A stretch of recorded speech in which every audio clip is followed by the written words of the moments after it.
শুভ সকাল। কি অবস্থা সবার? কেমন আছেন সবাই? আশা করি সবাই ভালো আছেন, সুস্থ আছেন। শীতের দিনে পিঠা খেতে আমরা সবাই অনেক বেশি ভালোবাসি। আপাতত শীতটা অনেকটা কমে গেলেও পিঠা খাওয়ার ধুম একটুও কমে নাই। আমার পরিবারে তো একটুও কমে নাই। সকাল সকাল পিঠা বানাচ্ছি, আর এবার চিতই পিঠাটা আমাদের অনেক বেশি খাওয়া হয়েছে। তাছাড়াও পিঠার পরিমাণই অনেক বেশি ছিল। সবকিছু মিলিয়ে অনেক রকমের পিঠাই বানাইছি, তবে একটা ভিডিওতে তো সবকিছু শেয়ার করা সম্ভব না। একটা সময় আমি চিতই পিঠা একদমই বানাতে পারতাম না, আর যে কোনো কাজ না পারলে দেখবেন মনটা ভেঙে যায়, অনীহা কাজ করে। এবার চিতই পিঠা, দুধ চিতই মোটামুটি 6-7 দিনের মতো আমি বানিয়ে ফেলছি, কারণ ওই যে পাড়ার আনন্দ সেটা অনেক বেশি কাজ করছিল।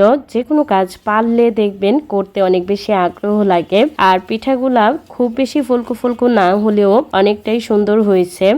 গ্যাসের চুলায় এর থেকে ভালো পিঠা আমার দ্বারা বানানো সম্ভব হয়নি।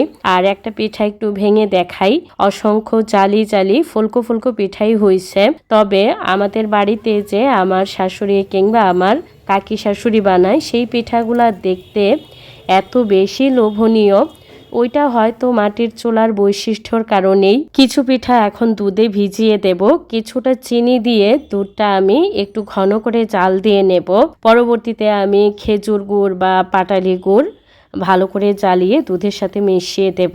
আর গুড়টা জ্বালিয়ে দেব কারণ অনেক সময় দুধ ফেটে যায় বা কেটে যায়। আমি দুধটা এখন গরম গরম অবস্থায় পিঠাগুলা দিয়ে দিলাম। আর পিঠাগুলোও কিন্তু একদম ঠান্ডা হতে দেওয়া যাবে না।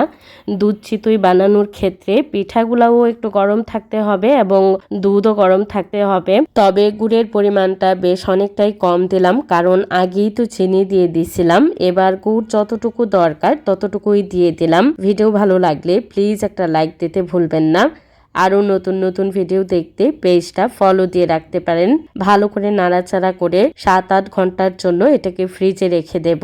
এখন যে অংশটুকু দেখছেন পরের দিন সকালবেলা এই ভিডিওর সাথে আমি ইনক্লুড করে দিয়েছিলাম। ভালো থাকবেন, সুস্থ থাকবেন, অনেক বেশি আনন্দে থাকবেন, সকলকে আনন্দে রাখবেন।